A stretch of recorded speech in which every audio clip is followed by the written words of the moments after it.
J'espère que vous allez bien. Alors, le bonheur, ça vous tente? Êtes-vous à sa recherche? Eh bien, écoutez, regardez. Le bonheur, c'est ça. De la tranquillité, du silence, la nature, le chant du vent, et puis de la joie dans le cœur. Voilà. Et la volonté vraiment d'être bien. Alors, moi, je termine un super petit bouquin de Frédéric Lenoir, justement sur cette thématique-là. J'ai adoré. J'espère que vous connaissez Frédéric Lenoir. C'est un auteur et un philosophe français vraiment de grande qualité que je vous conseille. Alors j'ai d'ailleurs tous ses bouquins. On va faire un petit tour si vous le voulez bien. Frédéric Lenoir a établi des réflexions sur de nombreux sujets. Ça fait évidemment des années qu'il travaille sur différentes thématiques. Alors il a écrit un ouvrage sur Socrate, Jésus, Bouddha, 3 maîtres de vie. Comment Jésus est devenu Dieu. Frédéric Lenoir a été profondément touché par le Christ lors d'une retraite qu'il avait réalisée en Bretagne. Et c'est vrai qu'il a écrit de nombreux ouvrages à la suite de cette révélation. Alors nous avons ici le Christ philosophe. Et il a écrit également un bouquin qui est très bien sur notre pape, François, le printemps de l'Évangile. François qui est un homme droit, juste, réformateur, qui aime les pauvres et qui vraiment, vous le voyez, essaye de faire en sorte qu'il y ait des changements profonds au sein de l'Église. Et il est vrai que c'est très important. Alors je veux appuyer sur le fait que Frédéric Lenoir se définit comme un croyant agnostique, c'est-à-dire qu'il n'a pas vu, il croit, il a senti et il est profondément convaincu que la spiritualité n'est pas une question de religion. Et fort heureusement.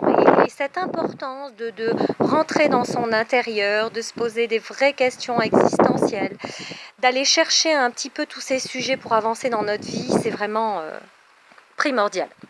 Alors, Frédéric Lenoir a aussi écrit 2 ouvrages que j'aime beaucoup, L'âme du monde et La guérison du monde. Il a aussi participé à de très nombreuses conférences, il a été interviewé. Alors là, nous avons un très bon bouquin, Frédéric Lenoir entretien avec Marie Drucker. Je pense que vous connaissez certainement toutes et tous son fameux petit traité de vie intérieure que j'ai adoré également. La puissance de la joie, la volonté d'être joyeux, parce que il faut quand même être honnête, cette notion de bonheur et cette notion de joie, elle incombe vraiment notre participation réelle. On n'a pas du bonheur et on n'a pas de la joie si on passe son temps à se morfondre, à se plaindre. Il faut quand même déclencher tout cela et nous avons notre propre responsabilité dans le bonheur qui peut être le nôtre. Alors Frédéric Lenoir, c'est aussi un écrivain, alors 2 bouquins que j'aime beaucoup, Le Secret et surtout La promesse de l'ange. Je vous en ai parlé dans une de mes premières chroniques.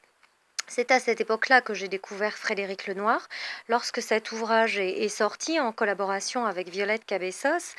C'est l'histoire d'une jeune archéologue qui travaille à Cluny et qui va être transportée à la recherche de mystères qui vont l'amener au Mont-Saint-Michel au Moyen-Âge.